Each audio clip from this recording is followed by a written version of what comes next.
Hello साथियों, नमस्कार। Bihar PGT जो एस्टेट एग्जामिनेशन है, Bihar estate special model paper, बहुत ही जबरदस्त मॉडल पेपर। ये क्वेश्चंस आपको टोटली हिंदी में हम यहाँ पर लेकर के आए हुए हैं। तो अगर आपको ये हिंदी के क्वेश्चंस जिन साथियों को पसंद हो, वो हिंदी के मॉडल पेपर्स भी सॉल्व कर सकते हैं और ये मॉडल पेपर्स हमारे रिकॉर्डेड वीडियोस में भी आपको मिल जाएंगे। तो मॉडल पेपर जो बिहार एस्टेट के लिए बहुत ही ज़रूरी है, बहुत इंपॉर्टेंट है, उन पर आज हमारी चर्चा हो जाती है। क्वेश्चन वाइज चल लेते हैं। पहला क्वेश्चन हमारी सीरीज पर है कि पायरोल क्षारीय गुणधर्म नहीं दिखाता है, क्यों? अब पायरोल क्षारीय गुणधर्म क्यों नहीं दिखाता है? अगर हम पायरोल के स्ट्रक्चर को देखें तो पायरोल का स्ट्रक्चर इस तरीके का स्ट्रक्चर होता है कि यहाँ पर नाइट्रोजन और यहाँ हाइड्रोजन, इस तरीके की कंडीशन होती है। यानी इसका जो लोन पेयर, अगर हम थोड़ा सा बड़ा स्ट्रक्चर इसका बना लेते हैं तो मुझे लगता है कि मैं आपको ज़्यादा समझाने में सक्षम हो जाऊंगा। ये थोड़ा सा बड़ा स्ट्रक्चर मैं बनाऊंगा इसका पायरोल का। ये ऐसे बनाया, ऐसे बनाया।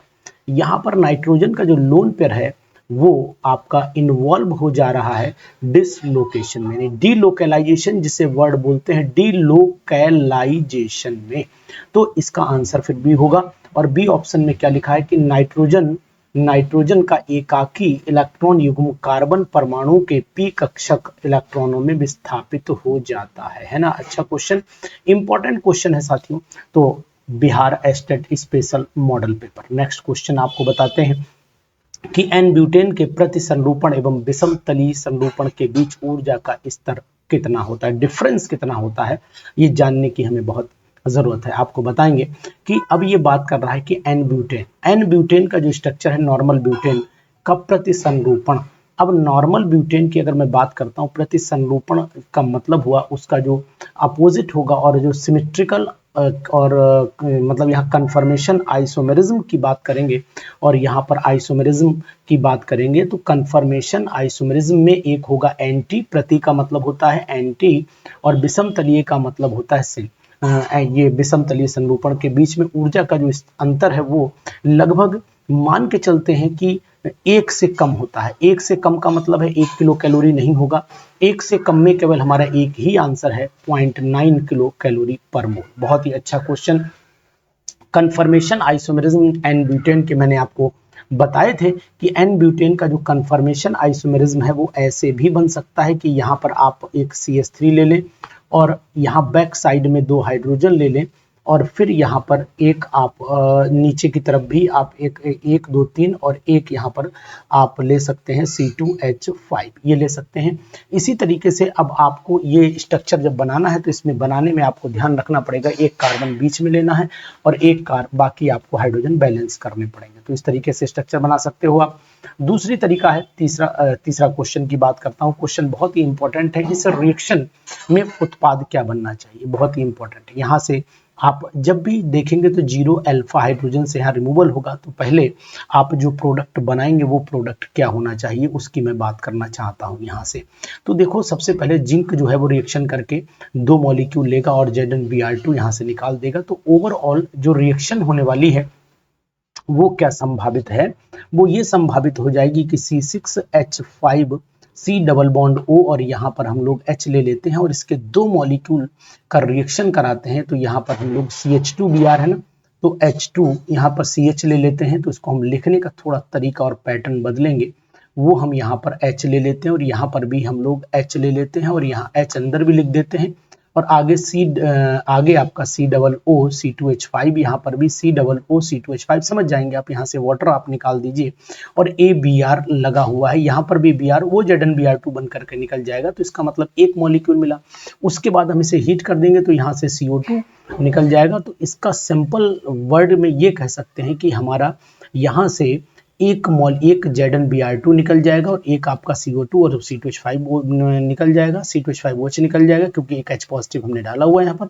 तो यहाँ बी ऑप्शन हमारा राइट ऑप्शन हो जाएगा। प्रोडक्ट हमारा ये मिलेगा इथाइल सिनेमिक एसिड, इथाइल सिनेमेट बोल सकते हैं। ध्रुवण घूर्णकता दर्शाने के लिए ये आवश्यक है कि अणु कैसा होना चाहिए भाई। कि अब आपको ऑप्टिकल आइसोमेरिज्म की अगर मैं बात करता हूं, तो ऑप्टिकल आइसोमेरिज्म अगर शो करना है तो उसके लिए फिर आपको क्या करना पड़ेगा कि सिमेट्री नहीं होनी चाहिए। नंबर 1 एसिमेट्रिक होना चाहिए। एसिमेट्रिक का मतलब होता है एसिमेट्रिक का मतलब होता है जहां कायरल कार्बन होता है, कायरल कार्बन की बात करते हैं तो यहाँ पर कोई भी सममित तत्व नहीं होना चाहिए, सिमेट्री नहीं होना चाहिए, असिमेट्री होना चाहिए, सिमेट्रिकल नहीं होना चाहिए। तो डी ऑप्शन यहाँ पर चले आइए।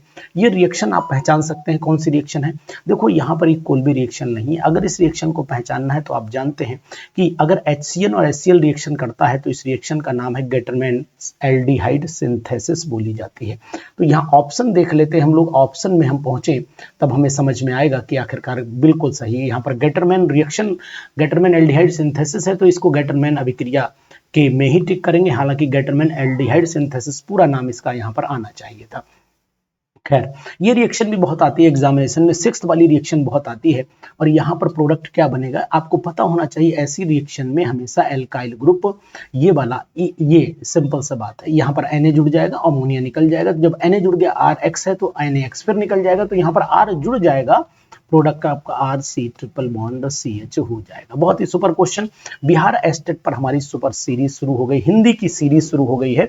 और बिहार के लिए साथियों के लिए बहुत बड़ी खुशखबरी लेकर के आया हूं कि बिहार की हिंदी की सीरीज लगातार है। दिवाली पर आपको हार्दिक शुभकामनाओं के साथ में सीरीज हमारी शुरू है। 100% फ्री सीरीज है ये। इसमें पूरी सीरीज हमारी बिहार के साथियों के लिए चलेगी और आप लोग इस पर पूरा सहयोग करिएगा। अब जब किसी असम्मित मतलब एसिमेट्रिक कार्बन और एसिमेट्रिक एल्कीन पर जब जोड़ा जाता है HBr, तो वहां पर मार्कोनिकॉफ का नियम लगता है, यानी कि यहाँ मार्कोनिकॉफ के नियम की हम लोग बात करेंगे। तो मार्कोनिकॉफ का नियम लगा दीजिए। हिंदी में ही हम पूरी डिटेल आपको दे रहे हैं, किसमें, बिहार एस्टेट के लिए। तो बिहार एस्टेट में हिंदी में आ जाइए, जबरदस्त सीरीज लेकर के आए हैं और ये रिकॉर्डेड वीडियोज में भी है। अगर आप चाहते हैं तो रिकॉर्डेड वीडियोज में भी इसे ले सकते हैं। हिंदी के मॉडल पेपर जितने भी है सब रिकॉर्डेड वीडियोज में आपके लिए अपलोड कर दिए जाएंगे, चैप्टर वाइज भी सब हिंदी में अपलोड कर दिया जाएगा। मजा आ जाएगा भाई सब, बिल्कुल। चलिए, सांद्र गंधक का अम्ल की उपस्थिति में रिसोर्सिनॉल, आहा कितना बढ़िया क्वेश्चन है। 8वां क्वेश्चन बहुत ही सुपर क्वेश्चन है। तो आपको बताता हूं सांद्र गंधक अम्ल की, गंधक अम्ल समझते हैं ना, H2SO4 की बात कर रहा है। कंसंट्रेटेड रिसोर्सिनॉल हमने ले लिया, रिसोर्सिनॉल हमने ले लिया। रिसोर्सिनॉल का मतलब हुआ कि यहां पर OH ले लें और यहां मेटा पोजीशन पर OH ले लें। और थैलिक एसिड की जब रिएक्शन कराते हैं, थैलिक एसिड का फार्मूला आपको पता होना चाहिए, ये हमारा है थैलिक एसिड। तो इस थैलिक एसिड की जब रिएक्शन होती है तो थैलिक एनहाइड्राइड है, sorry not phthalic acid, phthalic anhydride है। तो चलिए थैलिक एनहाइड्राइड ले लिया मैंने, थैलिक एनहाइड्राइड भाई साहब, बिल्कुल थैलिक एनहाइड्राइड। अब इसकी रिएक्शन जैसे कराओ वाटर निकल जाएगा, जुड़ जाएगा। तो इस कंपाउंड जो बनता है वो फ्लोरोसिन कहलाता है। तो ये कंपाउंड यहाँ पर बी ऑप्शन, 8th वाले का बी ऑप्शन आप टिक करेंगे। Super question, very very important. ये क्वेश्चन भी बहुत आता है एग्जामिनेशन में। तो इस क्वेश्चन की अगर मैं बात कर रहा हूँ यहाँ पर, तो जवाब हमारा क्या होना चाहिए। देखो यहाँ पर सिंपल सी बात है, C2H5 ये सिंगल बॉन्ड में जुड़ता है, ये ओपन हो जाती है चेन और यहाँ पर ऐसे तोड़ दें तो यहाँ पर आपका C2H5 CH2 ये वाला हो गया और लास्ट में यहाँ पर OH बन जाता है, यानी कि C ऑप्शन यहाँ पर राइट ऑप्शन होगा। जबरदस्त क्वेश्चन। एडिपिक एसिड को हेक्सा, आहा कितना बढ़िया क्वेश्चन है। 10 वाले क्वेश्चन को अगर हम देखते हैं तो ये आपका नाइलॉन 6 बनाता है, नाइलॉन 6 बनाता है। बहुत ही सुपर क्वेश्चन। और ये नाइलॉन 6 की अगर रिएक्शन देखना चाहते हैं तो एडिपिक एसिड और हेक्सामिथाइलिन डाइएमीन की रिएक्शन करा लेते हैं हम लोग। तो ये हो गया हेक्सामिथाइलिन हो गया और आपका ये डाइएमीन हो गया भाई साहब, ये डाइएमीन, हेक्सामिथाइलिन और डाइएमीन, इसकी रिएक्शन हम लोग एडिपिक एसिड से कराते हैं। तो यहाँ पर ये C हो गया और C हो गया और यहाँ पर आप आ जाइए और यहाँ हो जाता है आपका CH2 का होल 4 और यहाँ पर COOH हो जाता है। तो यहाँ पर वाटर H2O निकल जाता है और सिंपल सा कंपाउंड बनता है नाइलॉन 6,6। बहुत ही जबरदस्त क्वेश्चन, वेरी वेरी इंपॉर्टेंट। कितने साथी से सपोर्ट करते हैं। बिहार एस्टेट अब टोटली हिंदी में आपके घर पर, बहुत ही जबरदस्त। हिंदी में ही एक्सप्लेनेशन, हिंदी में ही सीरीज शुरू हो रही है और अब आपको कहीं जाने की आवश्यकता नहीं। कार्ब ऋणायन जिसमें भाग नहीं लेता है, कार्ब ऋणायन का मतलब होता है कार्ब एनायन। अब कार्ब एनायन नहीं भाग ले रहा है, किस में नहीं भाग ले रहा है, तो मैं आपको बताने की कोशिश करता हूं कि एल्डोल में कार्बोनाइन होता है, क्लेजन में भी कार्बोनाइन होता है। तो 11 में ए और बी में से तो आंसर मुझे दिखाई नहीं दे रहा है, लेकिन अगर ऑप्शन मिल रहा है अल्कोहल के निर्जलीकरण में कार्बोकैटायन हो जाता है। तो यहाँ पर परकिन में भी आपका कार्बन आयन ही होता है, तो ऑप्शन यहाँ पर सी बिल्कुल राइट है। ये कितनी बढ़िया रिएक्शन, निम्न में से यौगिक एक्स है। एक्स यौगिक क्या है, जबरदस्त क्वेश्चन है। अगर हम KHSO4 की प्रेजेंस में गर्म करते हैं तो एक्स क्या बनाता है, तो मैं आपको बताने की कोशिश करूंगा कि इस रिएक्शन को आपको समझना पड़ेगा। बहुत ही जबरदस्त सुपर से भी ऊपर क्वेश्चन है ये। देखो सबसे पहले आपको ये ध्यान रखना पड़ेगा कि हमें गर्म कैसे करना है। देखो यहाँ से पहले आप यहाँ से गर्म करिए, और जैसे ही गर्म करेंगे आप तो यहाँ से वाटर निकाल दीजिए। ये वाटर निकल गया। अब जैसे ही वाटर निकला तो कंपाउंड जो आपके सामने दिख रहा है ये आपस में रीअरेंज होगा, और रीअरेंज होने के बाद प्रोडक्ट आपका बनाएगा। यहाँ से दो वाटर के मॉलिक्यूल निकाले जाते हैं, दो वाटर के मॉलिक्यूल निकाले जाएंगे। अब दो वाटर के मॉलिक्यूल मैं कैसे निकालता हूँ वो समझाता हूँ आपको। यहाँ से एक तो आपको नीचे से भी निकालना है, यहाँ पर CHO रह जाता है, यहाँ केवल CHO रह जाता है, और यहाँ पर CH रह जाता है, जिसका मतलब एक्रोलीन नाम होता है, क्रोटेनल्डिहाइड।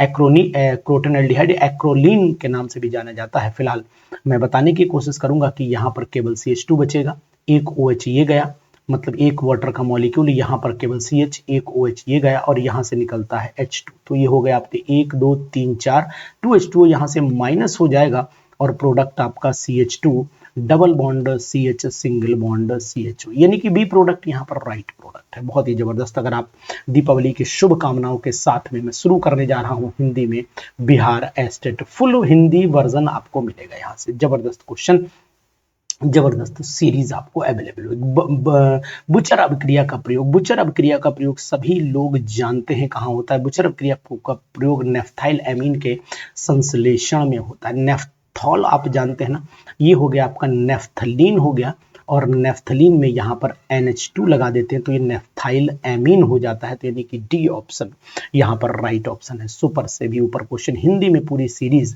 चैप्टर वाइज भी हिंदी में लगा रहा हूँ। चैप्टर वाइज पहले लगाऊंगा, उसके बाद आपको मॉडल पेपर भी दूंगा। तो है ना जबरदस्त सीरीज। निम्न अभिक्रियाओं पर अगर आप विचार कर लेते हैं, तो अगर विचार करते हैं तो ये पहली वाली आपकी Br2 यहाँ जुड़ गया है, यहाँ HOCl जुड़ गया है। तो ये सभी अभिक्रियाएं क्या है, मुक्त मूलक क्रियाविधि, यानी वेरी वेरी इंपॉर्टेंट। यानी कि यहाँ पूछा गया है 14 वाले में कि मुक्त मूलक यानी फ्री रेडिकल मैकेनिज्म से संपन्न होने वाली अभिक्रियाएं कौन सी हैं।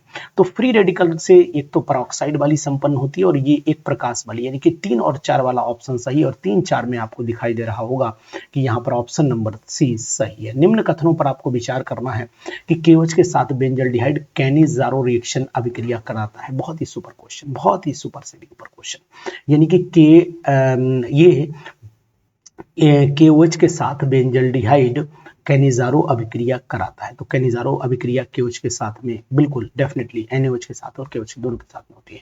तो एक तो ये हो गया बेंजल्डिहाइड, एक एरोमेटिक एल्डिहाइड के। अब देखिए एरोमेटिक एल्डिहाइड बिल्कुल सही है, तो ए ऑप्शन दोनों सही, पर ए की सही व्याख्या तथा आर, ए तथा आर दोनों सही था, आर ए की सही व्याख्या है नहीं, सही व्याख्या नहीं है भाई साहब।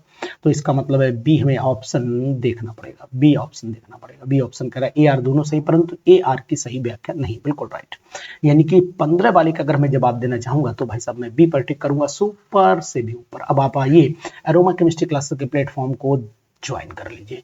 एक त्रिकेंद्र यानी कि ट्राई, यहाँ पर आपने देखा होगा ट्राई सेंटर बॉन्ड, डाइबोरेन में आपने सुना होगा कि डाइबोरेन के अंदर होता है। अधिकतर लोग आंसर डाइबोरेन लगाएंगे और वही आंसर हमारा राइट आंसर होगा। 3 centre electron 2 centre 3 electron bond आपका इसी के जिरकोनियम हाफनियम की परमाणु त्रिज्याएं लैंथेनॉइड संकुचन के कारण समान होती हैं। जबरदस्त क्वेश्चन, सुपर से भी ऊपर चले जाइए आप। इस सीरीज को जो लोग ज्वाइन करेंगे उनका सिलेक्शन फाइनल हो जाएगा। हिंदी सीरीज बिहार के लिए बहुत बड़ा धमाका। निम्नलिखित विन्यासों में से कौन सा उच्चतम उपचयन अवस्था प्राप्त करता है? ये क्वेश्चन आपको समझना पड़ेगा, और समझने के लिए आपको क्या करना होगा कि निम्नलिखित विन्यासों में से कौन उच्चतम यानी कि हाईएस्ट रिडक्शन की अगर मैं बात करता हूं तो हाईएस्ट रिडक्शन का मतलब ये हुआ कि यहाँ पर इलेक्ट्रॉन कहाँ पर मैक्सिमम इलेक्ट्रॉन मिल पाएंगे। और मैक्सिमम इलेक्ट्रॉन अगर अनपेयर्ड की बात करें तो सी ऑप्शन आ जाएगा, लेकिन मैक्सिमम डी ऑर्बिटल में अनपेयर्ड इलेक्ट्रॉन होने चाहिए। तो मैक्सिमम डी ऑर्बिटल में केवल अनपेयर्ड यहीं पर है, बाकी यहाँ एस पर भी है। तो निम्नलिखित विन्यासों में कौन सा उच्चतम उपचयन समझ अवस्था को प्राप्त करता है? तो यहाँ पर बी ऑप्शन लगा लेंगे। मैंगनीज का अगर एमन की बात करता हूं तो एमन का कॉन्फ़िगरेशन जो होता है यही सबसे मैक्सिमम ऑक्सीडेशन स्टेट +7 प्रदर्शित करता है, तो यही ऑप्शन बनेगा। ये ऑप्शन नहीं बन सकता, ये नहीं बन सकता, ये नहीं बन सकता है। मैक्सिमम ऑक्सीडेशन स्टेट वही शो कर सकते हैं। प्रोटॉनों की तुलना में न्यूट्रॉनों की अधिकता वाला नाभिक निम्न में से उत्सर्जित रेडियो विघटित हो जाता है। तो प्रोटॉनों की तुलना में अगर न्यूट्रॉन ज्यादा है तो N/P रेशियो मोर देन 1 हो जाएगा, और N/P रेशियो जब मोर देन 1 हो जाएगा तो इसका मतलब है कि वहां पर वो अनस्टेबल है, और अनस्टेबल होने का कारण ये है कि वो इलेक्ट्रॉन रेडियोएक्टिव विघटन हो सकता है।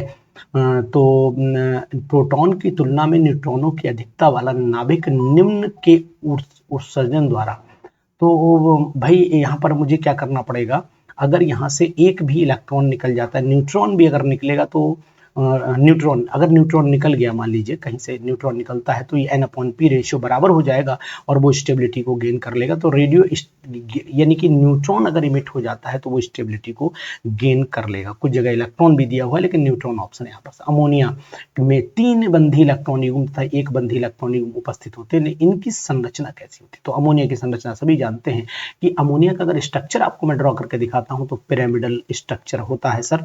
इसको आप देखिए, बहुत ही जबरदस्त। बिहार की सीरीज पर अब हिंदी में होगा धमाका। तो बिहार पर धमाका आज पहली सीरीज है और इसमें आपको दिखा देता हूं लगातार कंटिन्यू क्वेश्चंस हैं, धुआंधार क्वेश्चंस हैं, बरसात होगी क्वेश्चंस की बिहार एस्टेट पर। देखिए आगे चल रही सीरीज, आगे चल रही भाई साहब, जलवा है, जलवा जलवा है। हिंदी में आ गए हैं क्वेश्चंस। अब एरोमा केमिस्ट्री क्लासेस हिंदी में भी क्वेश्चन आपके लिए उपलब्ध करा रहा है, और ये आपका बिहार एस्टेट के रिकॉर्डेड वीडियोस में भी, रिकॉर्डेड फॉर्म में भी जाएंगे। सभी model paper, super model paper Bihar के लिए स्पेशल है। तो तैयारी करिए हमारे साथ अब हिंदी में भी। Thank you.